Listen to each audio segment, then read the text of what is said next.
Alright, let's do this. Team Fortress video. MVP, let's do this. No! Man, screw this game. I don't care anymore.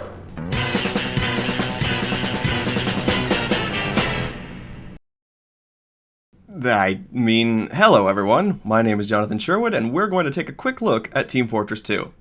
So, a few things about Team Fortress 2. It's a multiplayer first-person shooter, it's published by Valve, released in 2000, blah blah blah. You already know about the game, and if you don't... You disgust me. So we're gonna go into the fun stuff instead. See, in order to tell the story of Team Fortress, we gotta roll the clock all the way back to 1996 with the original game Quake Team Fortress. Quake Team Fortress was a mod of the original game Quake by ID Software.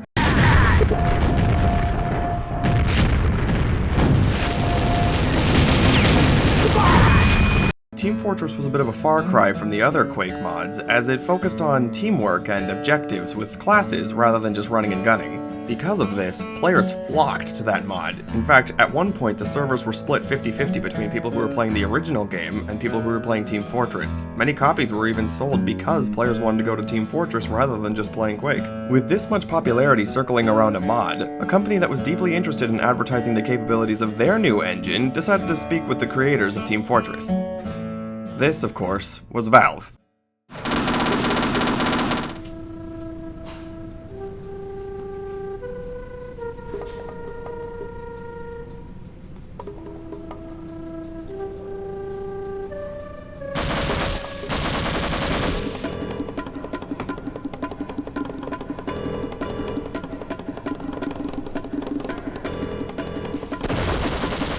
When Valve hired on the original Team Fortress designers, they wanted to stick for a more militaristic approach. Many of the weapons and items that were found in the game were more realistic, and still held on to the general vibe of Quake.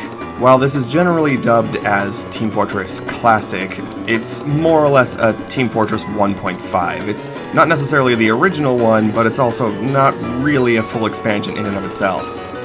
However, halfway through development, Valve scrapped the idea altogether because they wanted to advertise their new engine, the Source engine.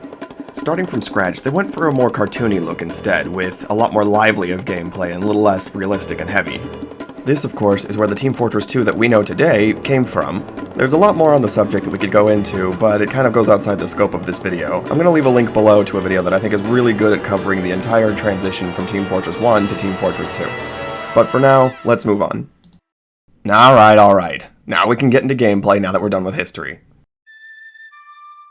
Team Fortress 2 plays a lot like the original Team Fortress. It has classes, it has objectives, but everything was a bit more... chaotic.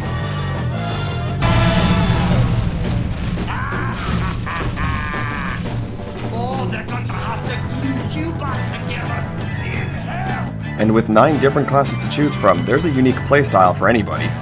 For example, as an engineer, you're expected to stay near the objectives and not really move much at all, while demo men and soldiers are rocketing across the battlefield, blowing up, well, everybody.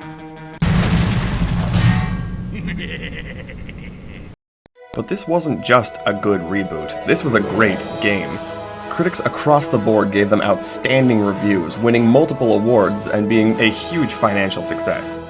PC Gamer UK said that until now, multiplayer games just hadn't had it, as well as GamePro describing it as focusing really well on just simple fun, and that's what Team Fortress was, and still is today. Team Fortress was doing so well, they even were able to go free to play in 2011, with a marketing technique that only a genius could come up with. And of course that was hats. Players went so nuts for the in-game purchasable that Valve actually reported a 12 times increase in revenue. On top of that, they sold taunts and loot boxes and other cosmetics that players could not get enough of. And more than just in-game content, Valve gave players access to their Source Filmmaker, which they used for their own cutscenes in their own games. Now, some of the Source Filmmaker fan films were...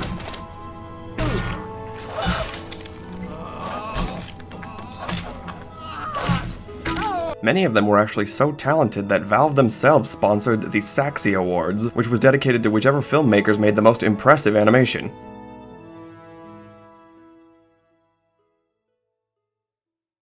So with all these accolades and fame, isn't it time for Team Fortress 3? After all, this game is over 10 years old. Surely it's time for an update. Nope. Well, not exactly. Sure, there's been plenty of speculation and controversy, and there's been leaked information all the time, but Valve has stated that they have no real interest in updating it. The game plays exactly how they want to, and there's no real reason for a Team Fortress 3. And really, do we even need it? The graphics were a very deliberate choice because it gives the game a nice, light-hearted feel. If we were to update them just for the sake of making them look better, would that take away from what Team Fortress really is? After all, Valve's philosophy is to focus on the quality of their games, not the quantity. That's why Team Fortress 2 took 9 years to develop, is because they wanted to make sure they got it right. And this is something I think all developers can take a page from. Video games are meant to be an experience that people enjoy, not just a cash cow that you can bleed dry. Hopefully, as the years go by, more and more developers will learn from the example of Team Fortress 2. While I'm not saying every game requires 10+ years of development, I think recognizing whether you have a quality product or not is more important than making sure that you meet your deadline. But maybe that's getting a little too deep. After all, this was just a quick look at Team Fortress 2. Thanks for watching.